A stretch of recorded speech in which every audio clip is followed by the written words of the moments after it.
Head festivalist osavõtjad! Kultuuriministeerium tervitab 7. Kurtide kultuuri- ja kunstifestivali Salvia. Ja kinnitame teile omalt poolt, et Eesti Vabariigi Valitsus ja Eesti Kultuuriministeerium teevad kõik selleks, et kõik Eestis elavad inimesed saaksid osa nii kunstist kui kultuurist. Ka need, kellel ühe või teise meelega on mingeid probleeme. Eesti konstitutsioon ütleb ka seda, et kõigil peavad olema võrdsed võimalused osa saada ühiskonna elust.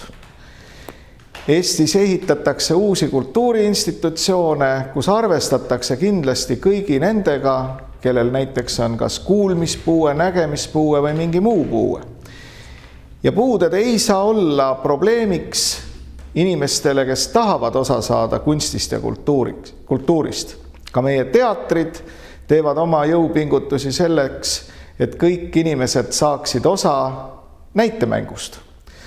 Nii et soovin teile kordaminekuid oma kultuuri- ja kunstifestivalil ja käige ikkagi Eestis teatris, kontserdil, kunstinäitustel, kus iganes me vajame teid, me arvestame teiega. Aitäh!